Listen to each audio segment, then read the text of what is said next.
Yo, what is up, ladies and gentlemen? It's your boy Mumble Elite. Welcome back to another video, and today we're going to be talking about what you should invest in after marquee matchups today. If this is your first time ever doing marquee matchups, we're going to walk you through step by step what I'd recommend to look at, how you can check what has value yourself. So if you do enjoy, smack the like button, subscribe if you're new.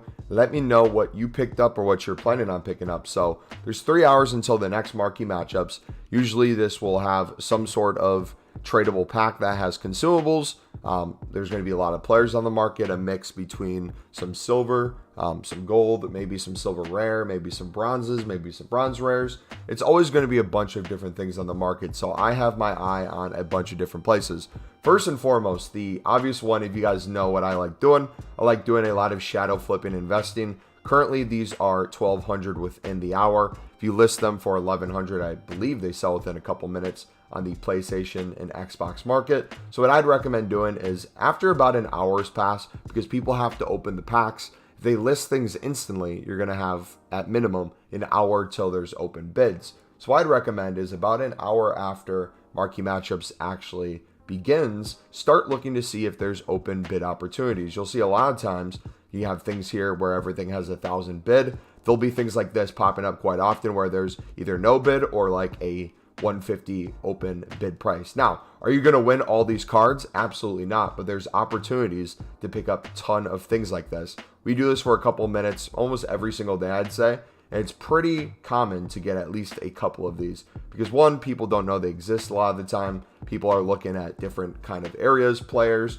but also too, there's just so many things spammed down the market. The chance that someone flips a page the second you do, you'll end up on 2 different other pages. Is quite, yeah, as you see here, we got up bid on almost all of them, but there's still hope on some of these.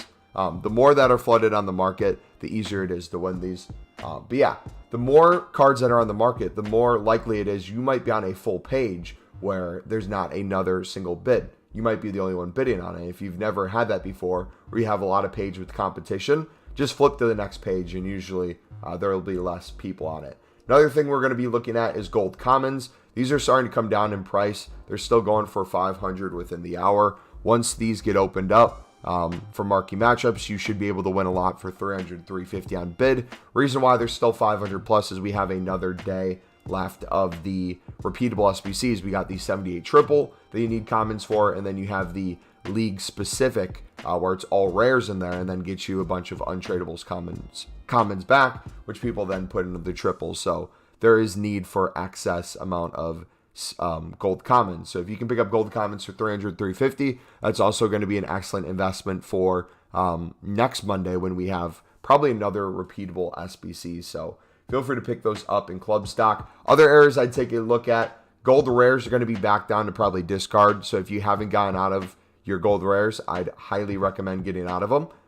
But for Libertadores cards, especially the silver lib cards, if you put in 250 start price, 300 by now, there's already a ton of cards that you might be able to potentially pick up on bid for cheap.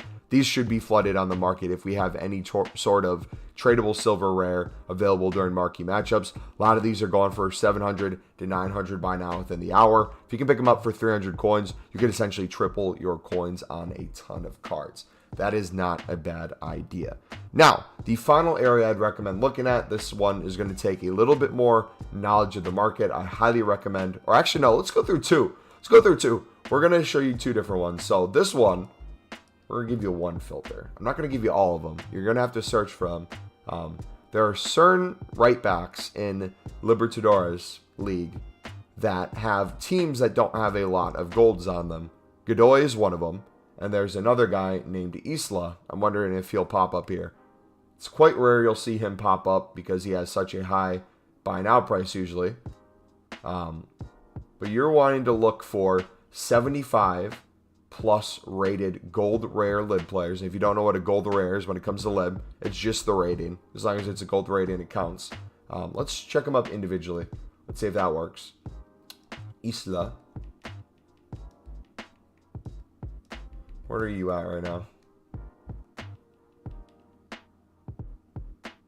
He's about 2K within the hour right now. A little less you could list him for if you want him to sell quicker. But this is the sort of card that you'd want to be looking for during open bids for marquee matchups. There's going to be a ton of value still and lib golds, whether or not the league specific grind is here. Gold rares might go back down in value, but these players that don't have a lot of golds on their team are still needed for the Libertadores League SBC. The way a lot of people have been doing it is buying out that section of the SBC. If you don't know what I'm talking about, let me show you real quick so you can kind of search position by position. This is why the lib bidding did so well this week instead of gold rare bidding. If you go to this section right here, you need 8 gold players minimum, and 3 need to be rare. So if you do lib instead of sud, they're all going to be rare to begin with. But people are going position by position, and since you can't use the same team more than once, that leads to a lot of positions being heavier in price. I was doing this last night. I had to buy out a couple positions for 2K plus just because there's so much limit on the market. There wasn't a lot of stuff available. Now, what is the last thing I recommend you do? This one, like we were saying before, you might want to use Footbin. We're going to go off of League SBCs again. I don't know why I backed out. It's going to be the League 1 in Eredivisie. So if you go check price charts of what some silvers in the League 1 in Eredivisie, their prices were throughout the last couple of weeks, you'll have an idea of this trend I'm talking about. But you have a lot of teams that will show up in those Footbin solutions where, let's say, people are using NEC, for example. Let's go to our club for this one. We'll use NEC as the example. We'll go to silver. We'll go to Eredivisie. We'll go to NEC. We're going to check how much the buy nows are going for these cards. So it looks like they are going for 700 within the hour. You can get some snipes under that. Usually we were sniping these for like under 1,000 coins. A lot of them were going for 1,300 plus. So realistically, once these repeatables go away, there could be a chance that a lot of these teams that are lower in value than we're used to seeing could shoot back up. So it wouldn't be a bad idea, whether you're trying to snipe or open bid on these teams, to club stack. The ones I usually use in Eredivisie, again, you can look at Footbin to see cheapest solutions, to see other ones popping up. FC20, NEC, Heerenveen, Vitesse, and FC Utrecht are the ones I usually look at myself.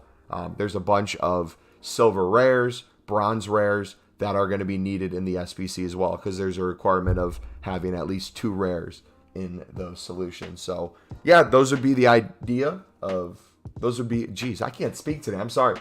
Those would be the ideas I'd highly recommend you look at for open bids. If you have any questions, feel free to let me know down below. Again, when in doubt, always compare price and see what something's going for. If it's a deal, if you're unsure. But for this Eredivisie, this one's going to be more of an investment. I figure these prices are going to go up once the repeatables go away. So not only am I trying to pick them up for less now where I can flip them for profit in the moment, I'm trying to also invest in them, club stock them, so that when they do go back up in price, when people want to build out League SBCs because there's nothing else to build out, we will get the profit from that. Yeah, hopefully you guys enjoyed. I'll catch you next time. It's been your boy Mumble Elite. I'm out. God bless.